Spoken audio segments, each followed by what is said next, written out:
Okay, in the last lecture I talked about why some regions will be friends and some will be enemies. And the basic rule was that the regions which are geographically different from one another will be friends. Regions that are geographically similar will tend to be enemies. And the academic way of saying this is topographically heterogeneous environments subject to non-synchronous productivity fluctuations facilitate symbiotic interregional trading relationships. Enemies, topographically homogeneous environments subject to synchronous productivity fluctuations facilitate interregional conflict.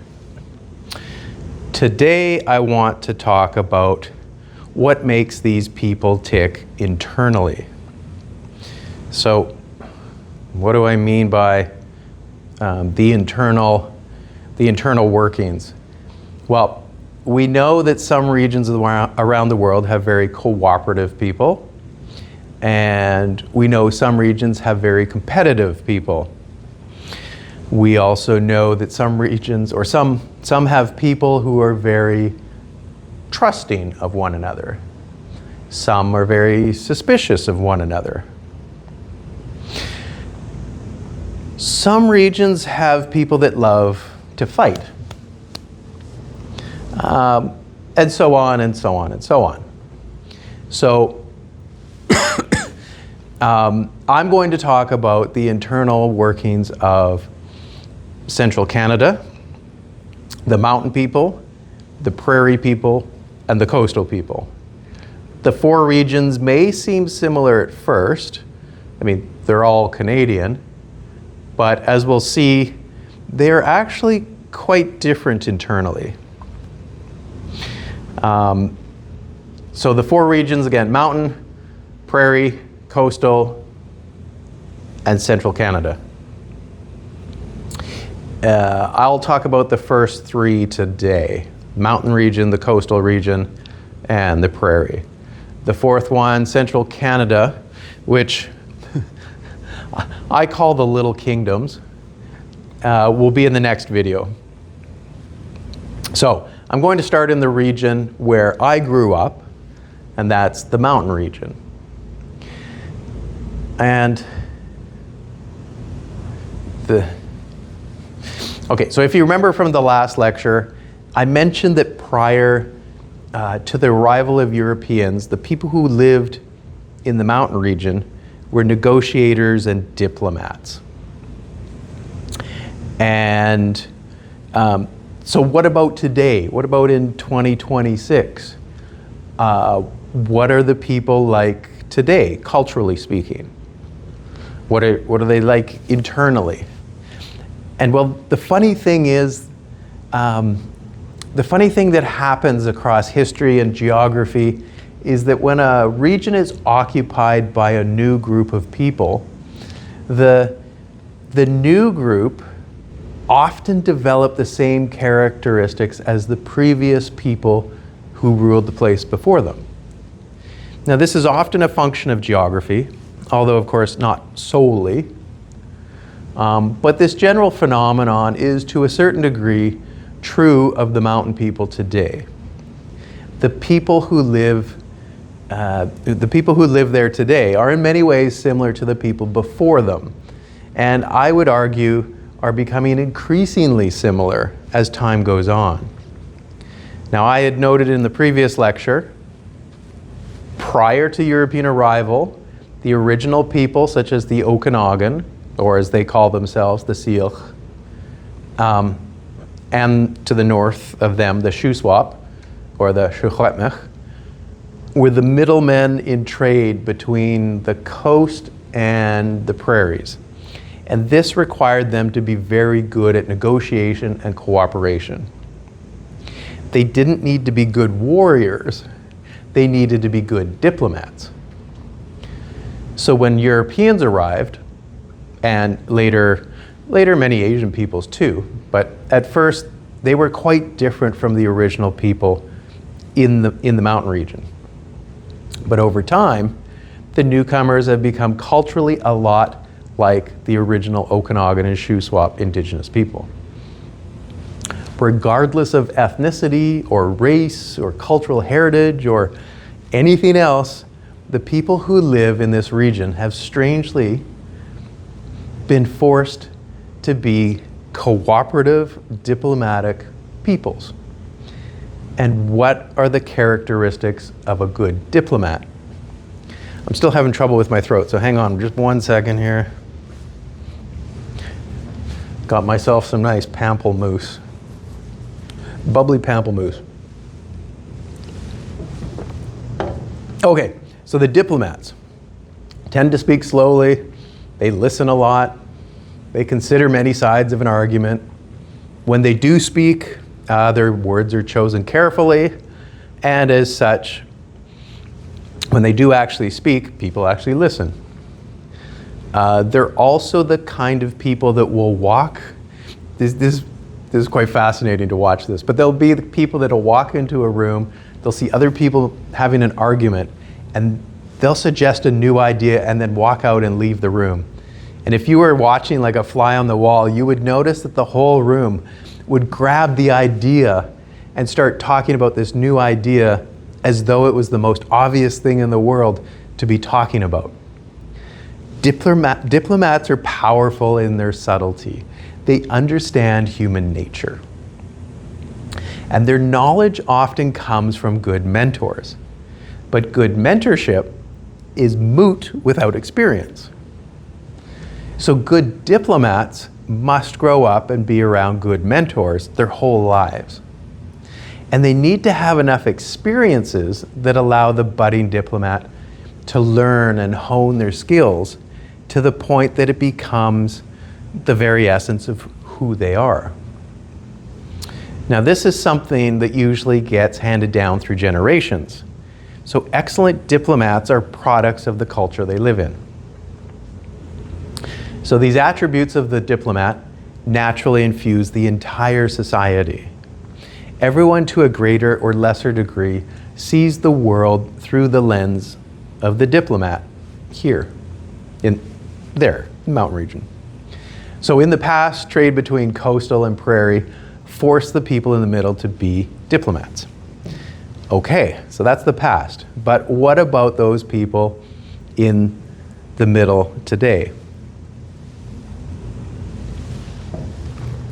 Let me give you an example of how the landscape has continued to make the mountain people into diplomats, negotiators, cooperators in a rather unexpected way.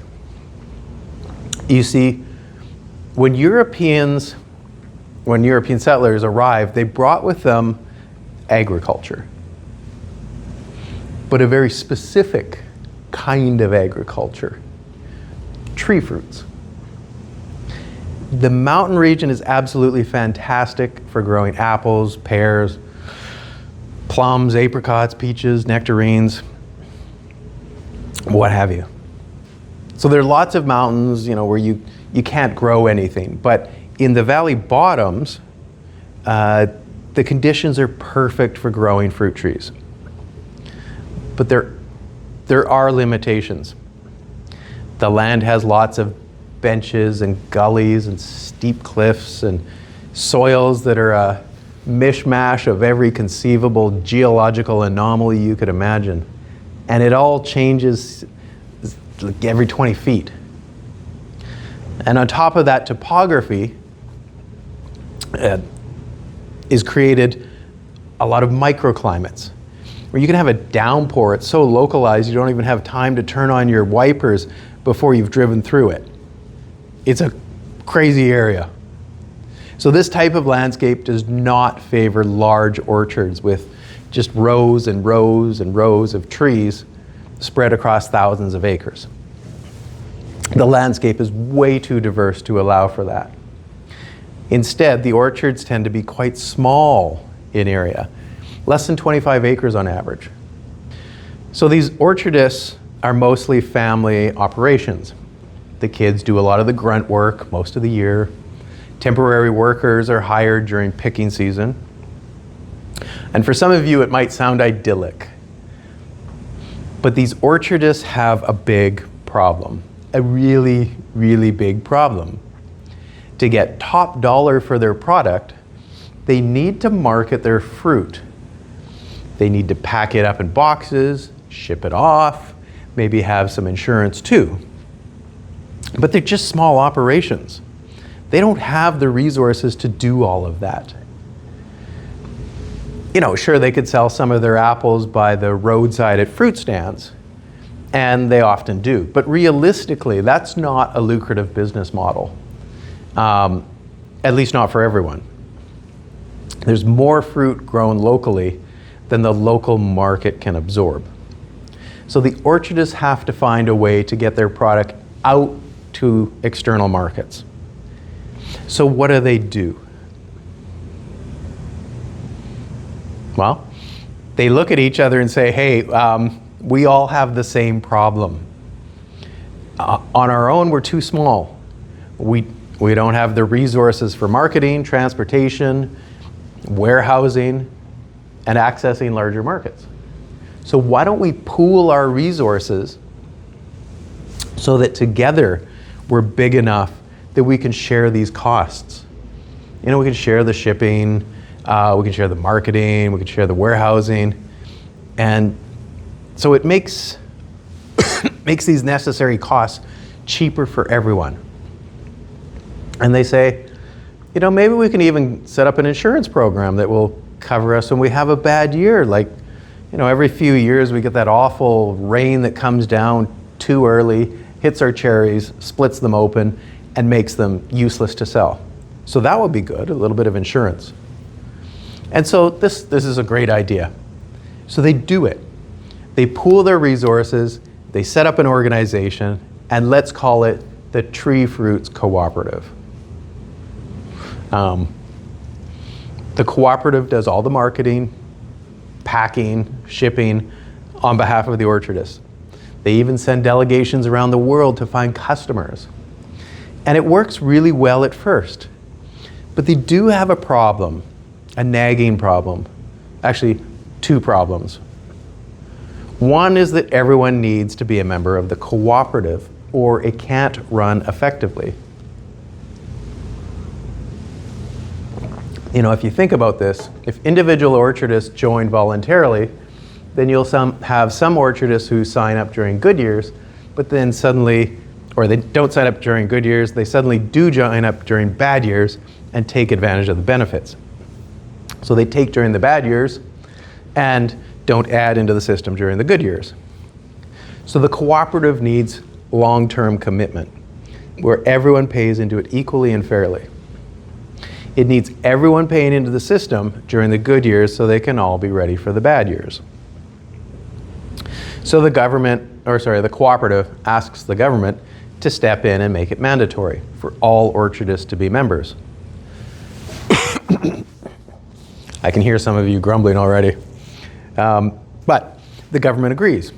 Every orchardist has to be a member of the cooperative by law. It's kind of like getting a union job. You have to be in the union or the bargaining power of the union won't work.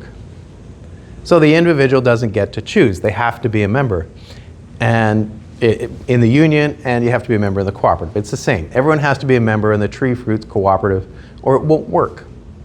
Simple as that. For most orchardists, it's fine because it really does work well. But of course, there's always someone who wants to do their own thing. That person or persons will have a chip on their shoulder about this whole thing, and they'll call out names like communism and socialism and all that sort of stuff. And they're not going to let it go, ever. They never ever let it go. But at first, they have no choice. They have to go along with everyone else. But that animosity never goes away among those few individuals. Okay, so the second problem is that all organizations, governments, businesses become increasingly bureaucratic over time. They just do. They become top-heavy and eventually they collapse under their own weight. All governments, all civilizations, all private businesses, all organizations, even all religions, all go through this cycle of youth, maturity, old age, and death. Our tree fruit cooperative is no different. So the cooperative in our example runs really well during the first generation. As it matures, it becomes bigger. It has the most power it will ever have in the mature adult stage. But it's now showing signs of becoming increasingly bureaucratic, a little less flexible and less useful to the average member. But for the most part, it's still beneficial overall. No real complaints, everything chugs along. However, as time goes by, bureaucratically, like all organizations, it fills up with careerists. Careerists are those people who want jobs with benefits, regular working hours, a fancy title, a pension, maybe even a dental plan. They don't care about the original vision or purpose of the organization itself. They only care about themselves. Careerists go hand in hand with administrative bloat everywhere. Government, private business, nonprofits, these people are everywhere. And so administrative bloat leads to higher costs and increasingly ossified management. This begins kind of in the third generation. Now the costs of the cooperative keep going up and the benefits of being a member start going down. Those disgruntled, ornery individuals see their chance and they begin to revolt. They demand the whole thing become voluntary instead of mandatory. The government acquiesces and makes the organization voluntary. The individualists are happy, they go off on their own.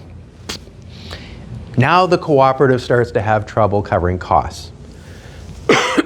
It trudges along for another generation, but with bloat and the collective power being taken away, it goes from crisis to crisis. And at the beginning of the fourth generation, the whole thing finally collapses. All the orchardists are back on their own again. For a whole generation, they suffer bankruptcies and economic decline. The young leave, things go badly. But do you think the orchardists are going to stay this way for long? Of course not. They still have the same problem they always did. They're too small on their own. They need to pool their resources and work together to be successful. So of course they're going to do what makes sense. They'll pool their resources again. They will cooperate because they have to. They create a new cooperative with a lean administration, a whole new group of people who are not careerists, and they ask the government to make it mandatory again. And the government agrees to do that, or they set it up in such a way that everyone essentially has to join. And off they go again, working together. And the whole cycle begins once more.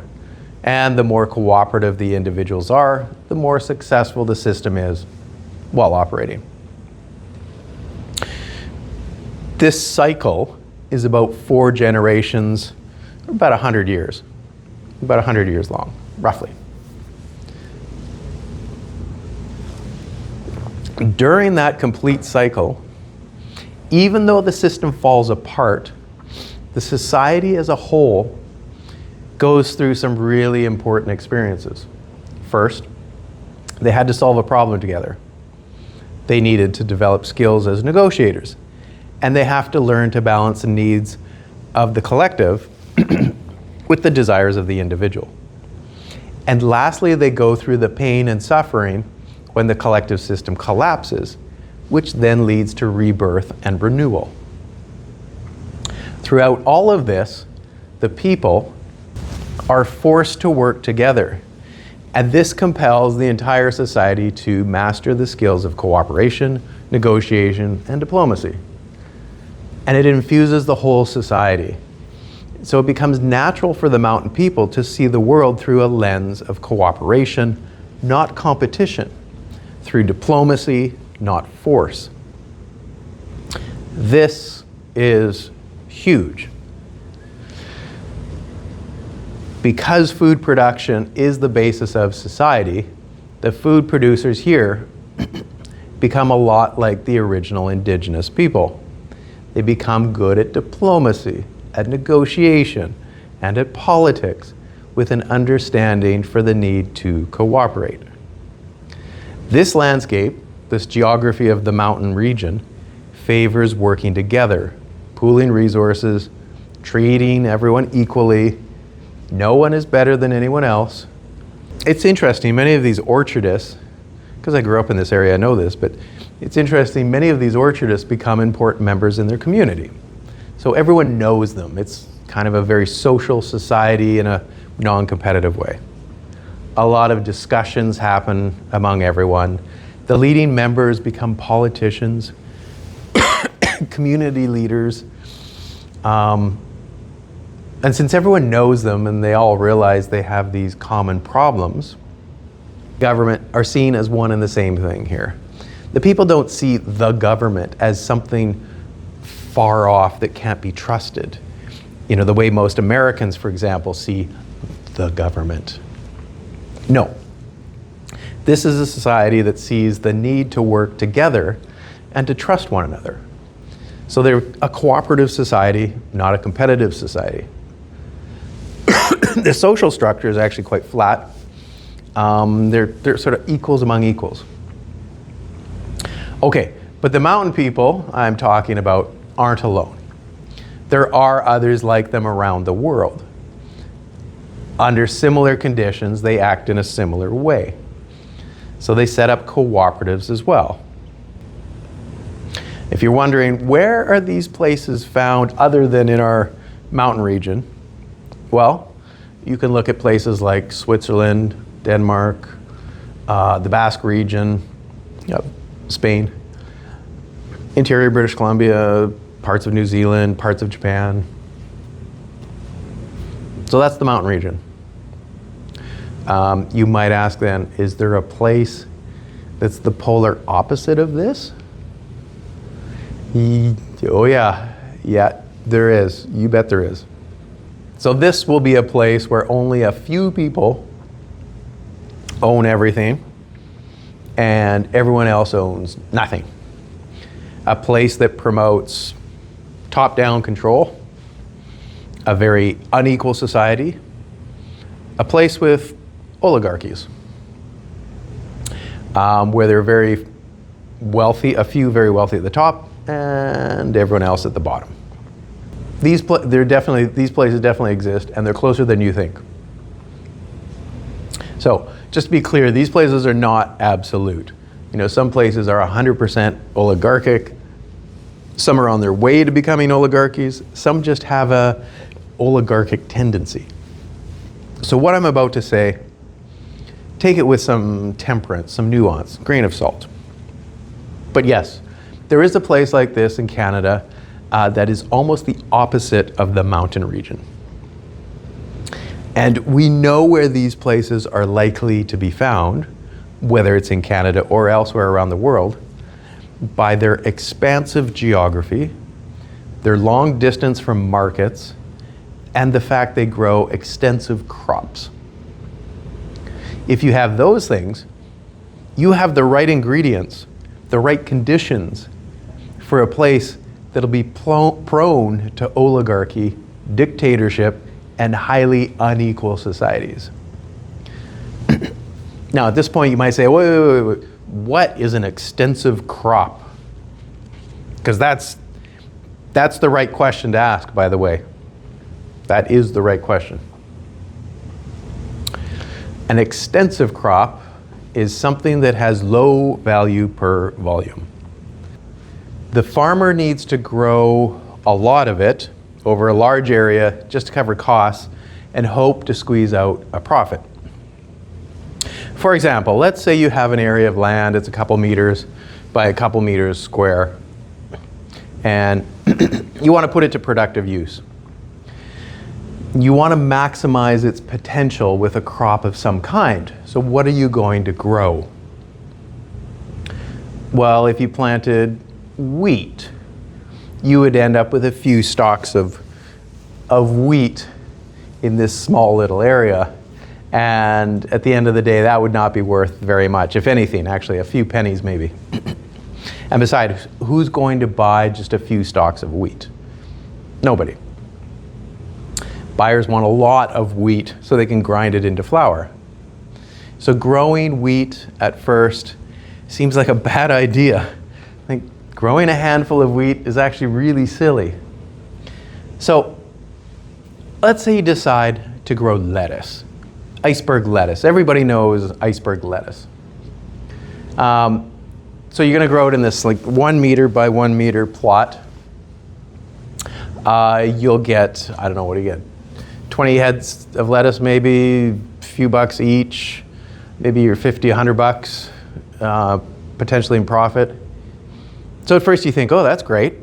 I should grow lettuce. That sounds kind of profitable. And then you think about it a little more and you realize, oh, wait, there's a lot of weeding and watering, and you got to harvest that lettuce. And then you've got to get it to market before it spoils. Whereas wheat, you basically just stick it in the ground and it grows.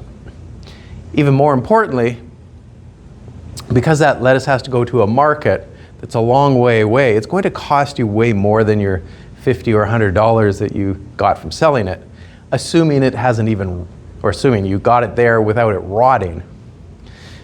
So you rethink this and realize that, okay, maybe growing wheat would be worthwhile after all. It doesn't require a lot of weeding or watering. You basically just grow it like a grass because it is a grass.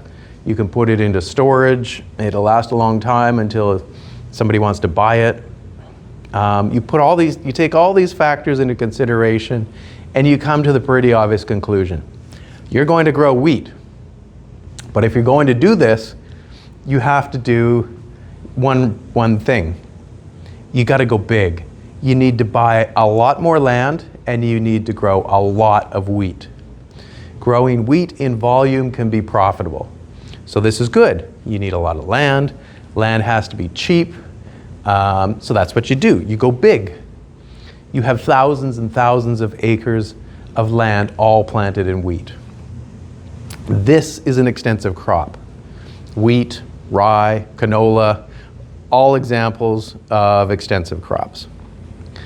And extensive crops work really well on expansive landscapes, especially mid-latitude climates with land that, as I say, is cheap.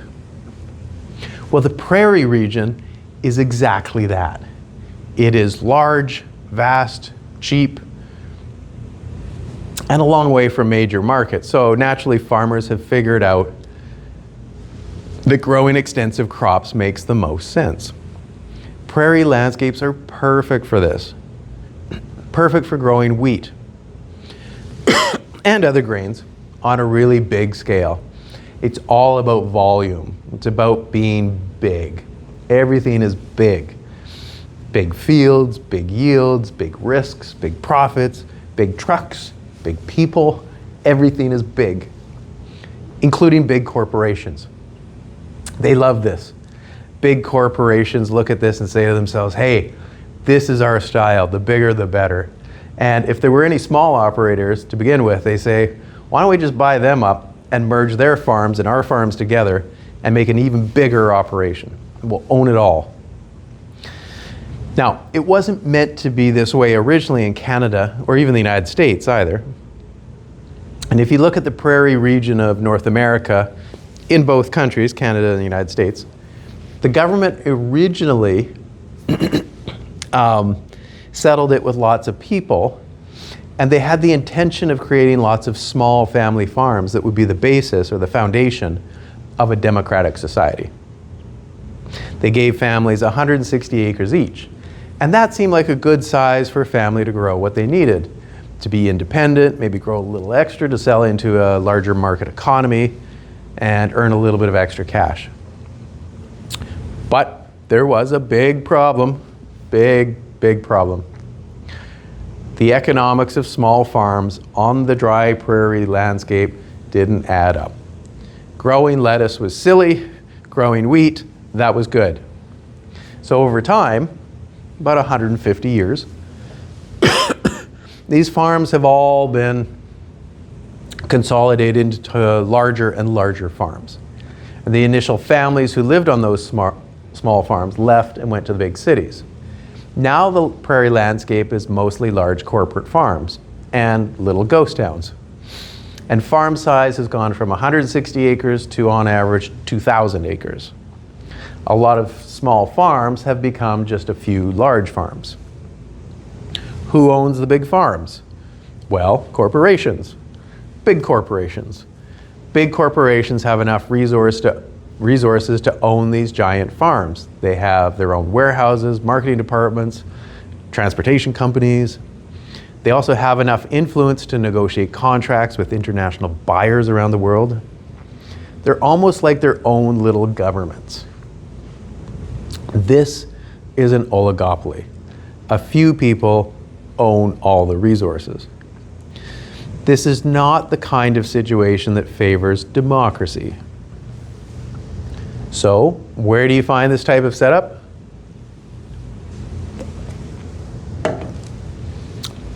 Mostly on prairie grasslands that have been converted to agriculture and that grow extensive crops. The American and Canadian prairies, the Ukraine, southern Russia, parts of South America. Now you could actually make this place even more favorable to an oligarchy if you wanted. And how would you do that? Well, you would add another major product that has the same requirements that favor a market oligopoly. You'd have something that requires large capital investments that can only be done by governments or corporations, advanced technical skills, advanced technologies, weak government regulations, that's important, cheap labor, usually strong young men, that helps. Now, what would fit this bill, I wonder? How about oil and gas? Yeah, oil and gas is like a superhighway to oligarchy. It's an industry that, like extensive farming, is almost exclusively a big player operation. A few owners, lots of workers. The oil sands of Alberta are not run by small scale ma and pa shops, they're run by big corporations. Now you put those two industries together, large corporate farming and the oil industry, and you're talking about a region that internally will favor oligarchy over anything else, hands down. A few people will increasingly own almost everything, and everyone else will increasingly own almost nothing. The gap between rich and poor will be huge. Democracy has virtually no chance of survival here. In fact, the only way democracy would survive here is if this region was part of a much larger political union that had, at its core, a democratic structure. But otherwise, on its own, this region is going to just automatically trend toward oligarchy and probably dictatorship. One of those two. It will look a lot like the Ukraine. Corrupt, Wild West. The only way they maintain stability is through the thumb of a strong authoritarian figure. It'll generally not be a very nice place for the average person to live. This is the Prairie region. The one thing this region does produce, by the way, is really, really, really good warriors. But I'll leave that for another day. I need to get to the coast. And right now, I bet a number of people are saying to themselves, I want to know why. Why are the people of the West Coast so weird? Why are they just so goddamn weird?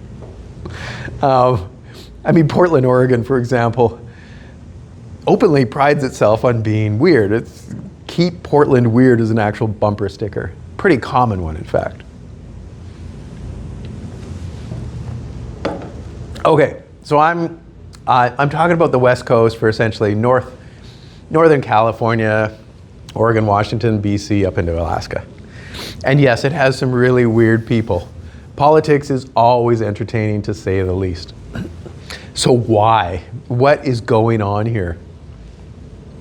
Well, it mostly comes down to fish.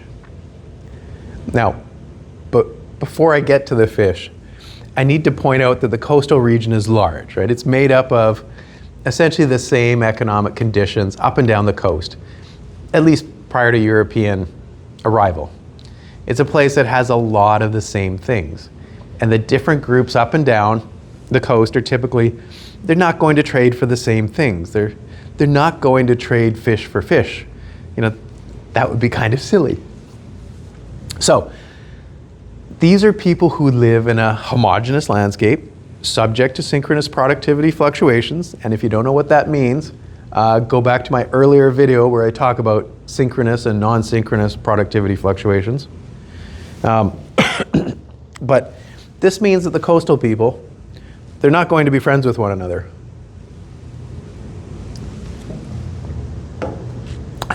They may be culturally very similar, but they're not going to be friends. No. They're going to be inclined to raid and pillage their neighbors. And the interesting thing is that these people are less inclined to raid and steal for food as much as for slaves. Why slaves? It has to do with fish. Fish come with a really big problem. A really, really big problem. Fish can be relatively easy to catch in large volumes. You know, you just have to put out one big net at the mouth of a river during spawning season, for example, and you'll get a lot of fish. The problem is that you have to process all those fish. And this is where things get messy. Fish processing involves some unfortunate characteristics. It's 1, it's tedious. 2, it's repetitive. 3, it's time consuming. 4, doesn't require a lot of skill. And 5, it's gross and smelly. And 6, the 6 is actually important. The product has low value. So overall, you don't produce a lot of product per energy invested. These kinds of conditions really favor slavery. Slavery tends to arise in places wherever you have these conditions. For example, let's consider diamond cutting. Yeah, it's tedious. It can be repetitive. You're sitting under there with a microscope and trying to cut the right stuff. But the person doing it has to be skilled. And the product is very high value. So diamond cutting will never be done by slaves, ever. Okay, but cotton, sugarcane, fish, yeah, these all have the traits that, let's just say, encourage slavery. It has all of those things I talked about: repetitive, low skill, end product value is low. And this can be either in the harvesting or the processing, it doesn't matter. So the modern version of this, what would be the modern version of this? Serving cheap coffee and donuts. It's no surprise that corporate coffee shops like Tim Hortons import quasi-slaves into Canada to do that job, serving coffee and donuts. Okay, but back on the coast, where fish are a significant source of year-round food. So the coastal region historically was always going to look at slavery and say, yeah, why not? That would be great. And who would be the ideal slave? Women and children. They have the manual dexterity, the patience. They're not a threat to male slave owners. Men can be slaves too, and sometimes they were actually, before Europeans arrived, and even while Europeans were there. But women would be the most desirable for processing the fish. Now, when it comes to men as slave owners and women as slaves, sometimes this goes badly and sometimes it goes well. You know, if you're a woman who happens to have a good owner, maybe, and it's going well, maybe you're going to say to yourself, hey, you know, it's not so bad. I think I'll stick around. I won't try to escape. My master's pretty good to me. And sometimes this can even go so far as the slave woman, under the right conditions, becomes a wife, which means the woman gets to rise up in society. So that's pretty good for her. Meanwhile, let's say at the same time, one woman who's going up the ladder, another slave, for whatever reason, has died. Some unknown reason. So they've died. Well, now this society has a problem. Now there's 2 vacant slave positions. So there's still a need to process the fish. So what are they going to do? There's 2 job openings. Well, 2 job openings. If this was our community, what are we going to do? The answer should be obvious. We could make one of our own people into a slave, and actually that did happen. That's more complex, but it did happen. But we still have to fill these other two positions, and let's say that option's out. So this should be obvious. We send our warriors out to the neighboring tribe, and they go get another 2 slaves. And if successful, they bring back probably a woman and her child. And that would be pretty good. Like, they would fill those 2 positions pretty easily. That'd be great. So the vacant job positions get filled. Everything's good, other than a lot of animosity and desire for revenge from the people that we stole the woman and her child from. But otherwise, everything is good for us. We'll have fish to eat. Now, for the actual slaves involved, well, as I say, it isn't necessarily that bad for some. Some are more prized females. Some of the more prized females would actually have a lot of clout because they were prized for the work they did, their beauty and their limited supply. Okay, right. So some slaves would be highly prized. They could be traded with other tribes if we have more than we need. We could even sell the women and children we stole back to the people we took them from. That's pretty crafty, shrewd business, right? Pretty nasty, but could do it. Okay, but some slaves, they're not so good at all. They're kind of a burden to us, and they aren't worth trading, and they have to be clubbed to death. So that's what we do. We club them to death. Okay, but in all of this, the main point is that some of the slaves, especially some of the females, actually had some power and some influence. And this whole master-servant relationship can create some very unusual, let's call it non-traditional arrangements between men and women. All of this assumes that nothing in the broader world has changed. And in fact, for thousands of years, it probably remained this way. But larger economic and social circumstances do change. For example, imagine if an epidemic disease one day wiped out a large portion of the population up and down the coast. Now it would become difficult to get slaves by raiding the neighbors because, well, there's no longer anyone to capture. And the warriors who would normally go out and get the slaves, well, they're either dead or so weakened by the disease that they just can't fight anymore anyway. So the large-scale disease will certainly impact the entire system. And in fact, this did happen in episodic waves on the coast, the West Coast. There's the 1730s, 1780s, the 1840s, and again, I think in the 1870s. So the constant hammer of disease on the coastal population changed this system so much that slavery came to an end. Okay, so what if the slaves go into decline? So all these people disappear, but the slaves themselves, if those who are left, are going to move up the social ladder. So female slaves become wives. Men who are doing grunt labor now become in charge, or they're in charge of keeping the buildings up and roofs on and so on. But disease is only one example. Let's say the natural environment is also devastated for whatever reason. Overhunting of keystone species or something like that, which leads to decline in fish stocks. Now they're no longer a source of food, well, a major source. So they have to be replaced by something else. Subsistence agriculture comes in and supplies, let's say, half the food. The need for processing all those fish goes into decline, and consequently, slavery comes to an end. In other words, slavery was a function of the coastal environment, and the social roles of everyone in that society are a function of the natural environment. All of this change led to significant changes in social structures of indigenous peoples up and down the coast, irrelevant of whether the Europeans were there or not.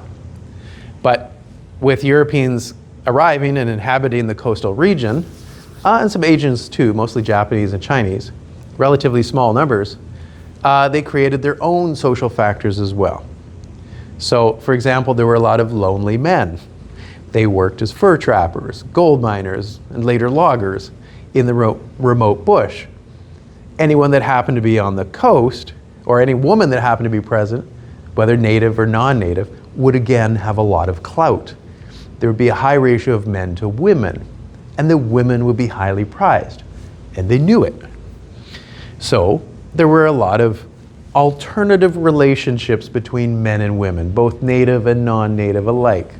Sometimes there was marriage or multiple marriages, but just often as not, there was a lot of prostitution, wife swapping, unicorns, and everything else you can imagine. Again, women, due to their limited numbers initially, had a lot of clout and power. Now, there was another influence as well.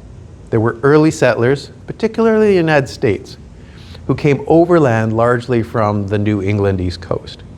They brought Puritan values with them, a culture of ordered liberty, local and communal governance, a kind of religious conformity, focus on practicality, and for all their dedication to God and living noble lives of simplicity and community and practicality that eschews ostentatiousness, they do have a tendency of being rather self-righteous, arrogant, and I would add rather a little bit moody too.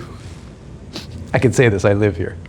Okay, so let's not forget too that once indigenous slavery came to an end, because of population decline and environmental devastation, there was still a need for low-cost labor in certain areas.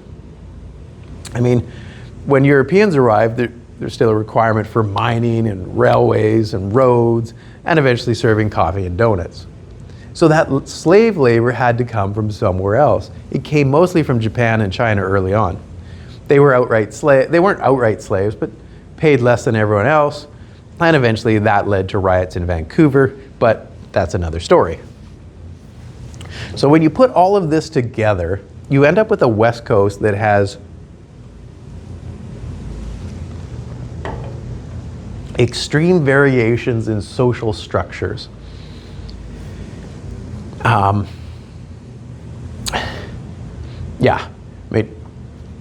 You've got these Puritan populations, you've got replacement slaves, you've got male-female ratios that are completely out of whack, and wow, you've got a huge diversity of people. Now, if you ever wanted to see a people or a place that's constantly at odds with one another and just downright weird, this is it. And I haven't even talked about the geography yet. I mean, holy cow. Because the geography is actually really important, especially when talking about where we're going in the future. You see, up and down the coast, it's almost impossible to keep track of every little nook, cranny, fjord, cove, bay, estuary, inlet, slough, municipality, regional district, Indian reserve, land trust, hippie commune, ghost town, so on. The coastal geography makes it really hard to create a single unified political entity. Even if a centralized authority under some provincial or national government did exist and united all of them together, it would be really damn difficult to maintain it for any length of time.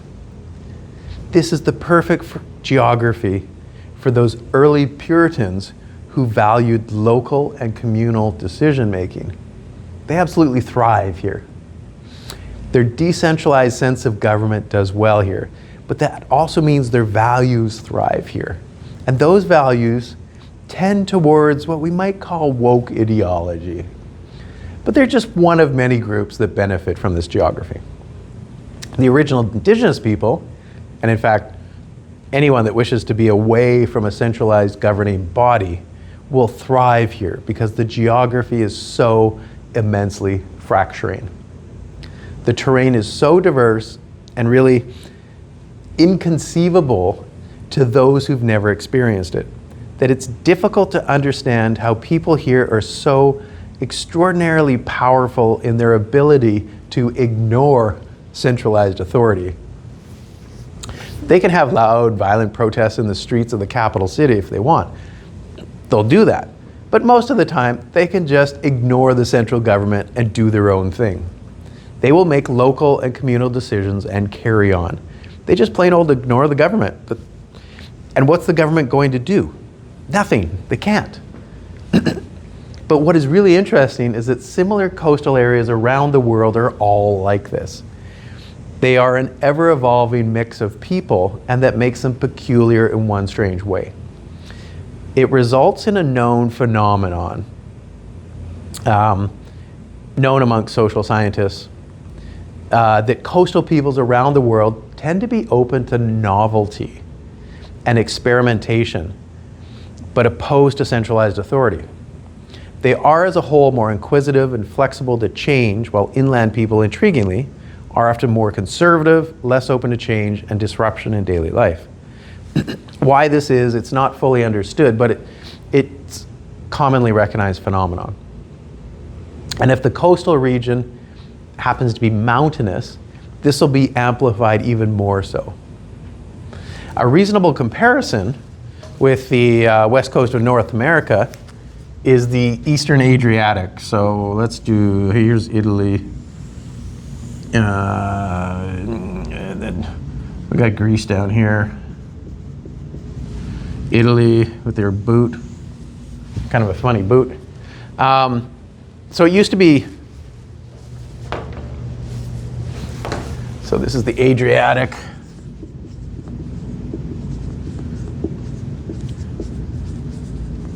There's Italy. Greece is down here. What's interesting is you've got, this is a coastline, it's about 1,000 kilometers long.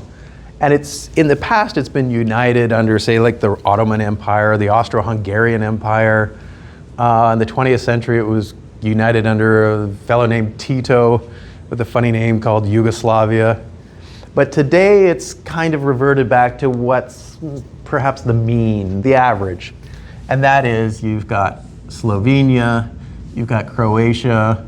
I know it goes down a bit, but you've got Bosnia, Montenegro, you got Albania, and then you got Greece.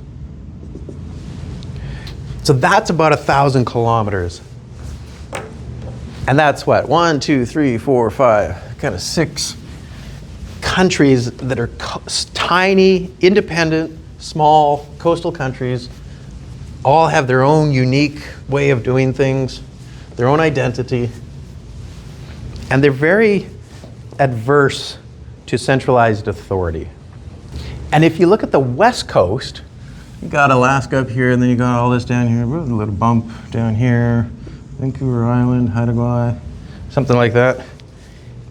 Its natural state of being, if you look at the original boundaries, well, you've got this one, and you've got the,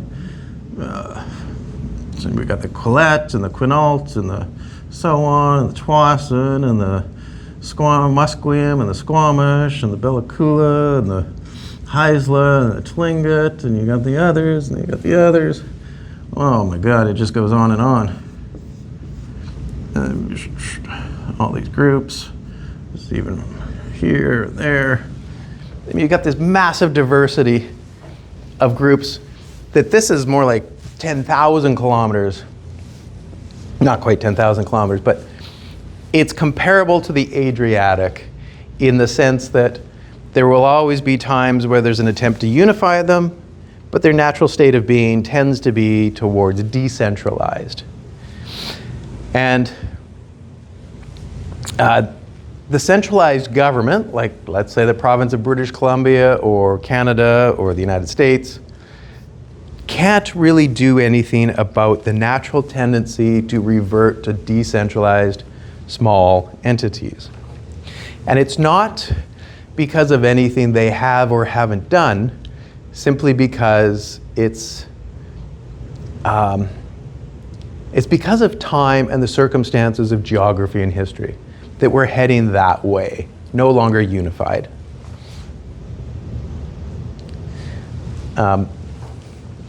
This will be both good and bad going forward, as I'll explain later in another lecture on the future of the coastal region. But for now, I want to say that the coastal people, I'd originally called them the merchants, but I want to rephrase that and call them the experimenters. The coastal people are experimenters.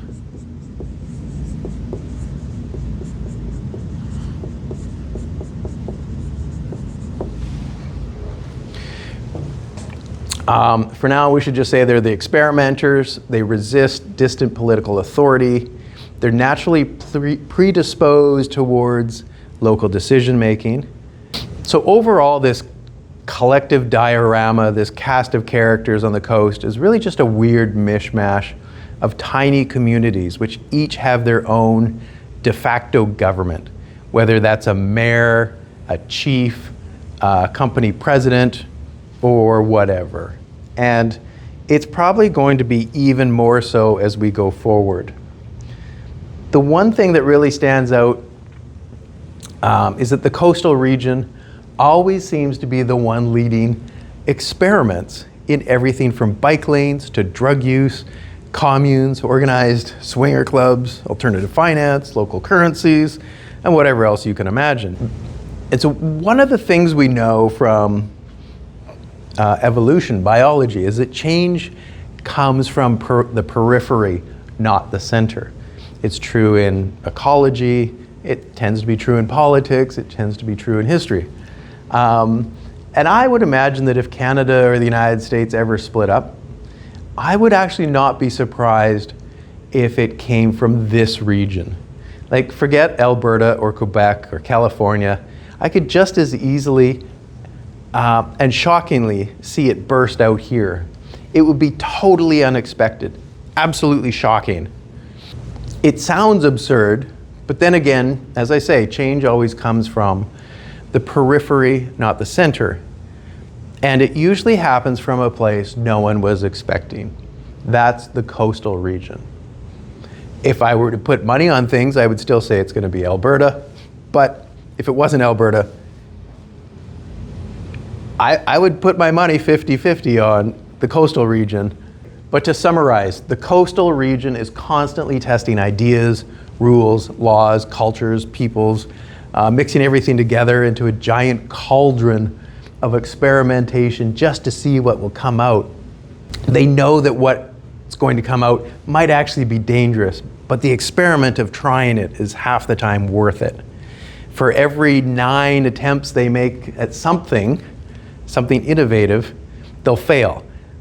But there will always be 1 time out of 10 that something comes about that's really, really quite good.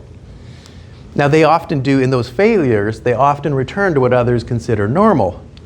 But then they go off again, challenging the so-called norms. And among all these social challenges, they do, in fact, sometimes come up with really great new ideas. To people in regions that favor stability, certainty, control, clearly defined roles, a well-defined morality of right and wrong, this constant experimentation from the coastal people, especially the social experiments, seems insane, delusional, even morally wrong.